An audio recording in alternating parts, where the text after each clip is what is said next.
बता दें कि बिहार के मुख्यमंत्री नीतीश कुमार ने जब से इस्तीफा देने और राज्यसभा जाने के लिए नामांकन किया है, उसके बाद से बिहार में सबसे बड़ी चर्चा हो गई है कि आखिर केंद्रीय मंत्री चिराग पासवान, निशांत कुमार, सम्राट चौधरी या विजय सिन्हा, इसके अलावा एक और नाम सबसे ज्यादा चर्चा में है, केंद्रीय गृह राज्य मंत्री नित्यानंद राय को लेकर। लेकिन सवाल सबसे बड़ा यह है कि विरासत बचाने का जो चैलेंज है, क्या निशांत कुमार बिहार में चिराग पासवान बन पाएंगे?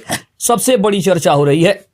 नमस्कार, मैं हूं संजीव और आप देख रहे हैं आप तक न्यूज। अगर आप हमारे चैनल पर नए हैं तो चैनल को जरूर सब्सक्राइब कर लें। नीतीश कुमार के बिहार की सक्रिय राजनीति से दूर होने की सूरत में जदयू के भविष्य को लेकर नई बहस शुरू हो गई है। जदयू के नेता नीतीश कुमार के बेटे निशांत कुमार में पार्टी का भविष्य देख रहे हैं, लेकिन सवाल यह है कि क्या निशांत कुमार भी चिराग पासवान की तरह सफल होंगे, जबकि उनके पास अनुभव की काफी कमी है। नीतीश कुमार के मुख्यमंत्री पद से हटते देख जदयू के भविष्य को लेकर आशंका जताई जाने लगी है। कुछ वैसी ही आशंका जैसे बीजेपी के अन्य सहयोगी दलों के साथ हुआ है। महाराष्ट्र में शिवसेना ही नहीं, बिहार में लोक जनशक्ति पार्टी रामविलास के साथ भी तो बिल्कुल वैसा ही हुआ था, लेकिन बदले हालात में सब कुछ ठीक भी हो गया। नीतीश कुमार की जदयू भी अब उसी रास्ते पर पहुंच चुकी है। जदयू आशंका तो बिहार चुनाव के पहले से ही जताई जा रही थी, लेकिन अब तो चुनौती बेहद नजदीक आ चुकी है और जदयू की बेचैनी में इसे सहज तौर पर समझा जा सकता है। जदयू के अंदर की नाराजगी भी सामने आ गई है। जदयू कार्यकर्ता नीतीश कुमार के राज्यसभा जाने की घोषणा का विरोध कर रहे हैं और अपने ही नेताओं के खिलाफ तोड़फोड़ मचाने की कोशिश कर रहे हैं, क्योंकि उनका मानना है कि जदयू के ही कुछ नेता नीतीश कुमार के खिलाफ साजिश कर रहे हैं। नीतीश कुमार के राज्यसभा जाने के बाद जदयू के लोगों की आखिरी उम्मीद उनके बेटे निशांत कुमार पर लगी हुई है। सवाल है कि अगर जदयू को भी लोक जनशक्ति पार्टी जैसी चुनौती फेस करनी पड़ी तो क्या चिराग पासवान की तरह निशांत कुमार भी पार्टी को मुश्किल हालात से उबार लेंगे?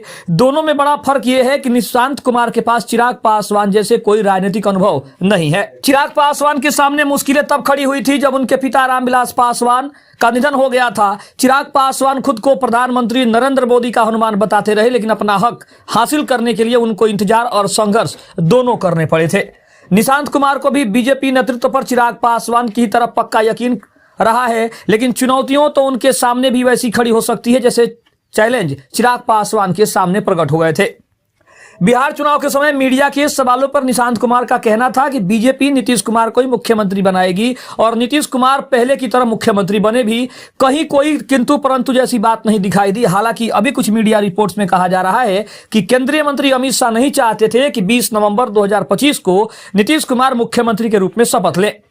तो अब कहा गया कि वोट नीतीश कुमार के नाम पर मिला है, इसलिए मुख्यमंत्री भी उनको ही बनाया जाना चाहिए। इसके लिए बीजेपी का एक्शन प्लान होल्ड कर लिया गया था और अब कुछ धीरे धीरे जो प्लान है वो सामने आने लगे हैं। निशांत कुमार के बिहार का अगला मुख्यमंत्री बनने की संभावना अभी खत्म नहीं हुई है। खबर तो है कि निशांत कुमार को डिप्टी सीएम बनाए जाने की आ रही है, लेकिन नीतीश कुमार के ट्रैक रिकॉर्ड को देखते हुए प्रतिकूल परिस्थितियों में भी उम्मीद से ज्यादा संभावना देखी जा रही है। अब तक आ रही जानकारी के अनुसार बिहार का अगला मुख्यमंत्री अगर बीजेपी का बनता है तो जदयू के 2 डिप्टी सीएम हो सकते हैं, ऐसा बताया जा रहा है। और अगर किसी सूरत में जदयू का मुख्यमंत्री बनता है तो मौजूदा फॉर्मूला लागू रहेगा, यानी कि बीजेपी के 2 मुख्यमंत्री अभी भी बरकरार रहेंगे।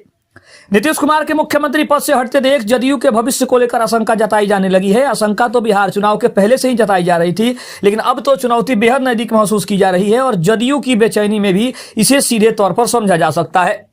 जदयू कार्यकर्ता ही नहीं, पूर्णिया से निर्दलीय सांसद पप्पू यादव भी निशांत कुमार को मुख्यमंत्री बनाए जाने के पैरोकार बनकर सामने आए हैं।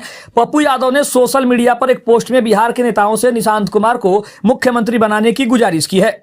पप्पू यादव ने लिखा है कि मांझी जी, चिराग जी, लालू जी, उपेंद्र जी बिहार को बीजेपी का चारागाह न बनने दे। एकमत से निशांत जी को बिना शर्त समर्थन देकर बिहार का मुख्यमंत्री बना दे।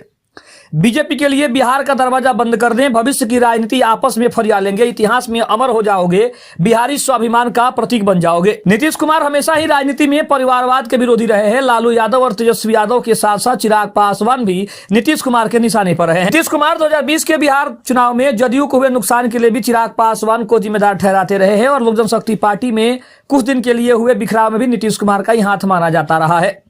लेकिन निशांत कुमार के राजनीतिक एंट्री के बाद सारे सिद्धांत पीछे छूट जाते हैं।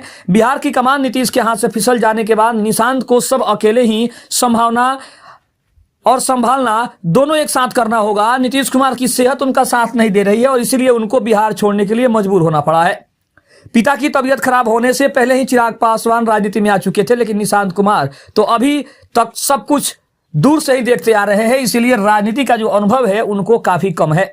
रामविलास पासवान ने तो यहां तक कहा था कि चिराग पासवान के कहने पर ही वो एनडीए में शामिल हुए थे। मतलब चिराग पासवान 2014 में लोकसभा का चुनाव लड़ने के पहले से ही राजनीति में दिलचस्पी लेने लगे थे। निशांत कुमार के बारे में तो आज की तारीख में भी उनकी कोई दिलचस्पी नहीं देखी गई है और चिराग पासवान ने नीतीश कुमार के नामांकन से पहले ही सोशल मीडिया के जरिए उनको बधाई और भविष्य के लिए शुभकामनाएं दी है।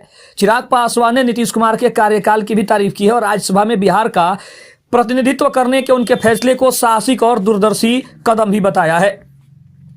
अब इसमें कोई दो राय नहीं है कि जदयू का अस्तित्व और नीतीश कुमार की राजनीतिक विरासत बचाए रखने और आगे बढ़ाने की जिम्मेदारी अब निशांत कुमार के ही कंधों पर आने वाली है। ठीक वैसे ही जैसे चिराग पासवान ने अपने पिता रामविलास पासवान की लोक जनशक्ति पार्टी रामविलास को बिहार की राजनीति में फिर से खड़ा कर दिया है। बंटवारे के कारण पार्टी का नाम जरूर बदल गया, लेकिन बाकी सभी चीजों पर चिराग पासवान का ही कब्जा हो गया है। वैसे जिन परिस्थितियों में चिराग पासवान ने वापसी की है उसके लिए भी बीजेपी को ही श्रेय मिलेगा, क्योंकि चिराग पासवान तभी सफल हो पाए जब बीजेपी ने उनके चाचा पशुपति पारस को नजरअंदाज करना शुरू किया। बाद में नाराज होकर वो लालू यादव के खेमे में चले गए। अब संभव है कि जरूरत पड़ने पर बीजेपी निशांत कुमार को भी चिराग पासवान जैसी मदद मुहैया कराए। चिराग पासवान बीजेपी के चक्कर में बर्बाद हुए थे और जब उनके वोट बैंक की अहमियत समझ में आई, बीजेपी ने ही चिराग पासवान की खोई हुई प्रतिष्ठा और हक वापस दिलाने का काम किया। जैसे चिराग पासवान के पास दलित वोट बैंक में हिस्सेदारी है, वैसे ही नीतीश कुमार के लौकु समीकरण और महादलित वोट बैंक पर भी निशांत कुमार का ही ज्यादा प्रभाव होगा। अगर निशांत कुमार ने चिराग पासवान की तरह अपना राजनीतिक जनाधार और महत्व बनाए रखा तो बीजेपी को निशांत कुमार को वैसे ही साथ देना पड़ेगा।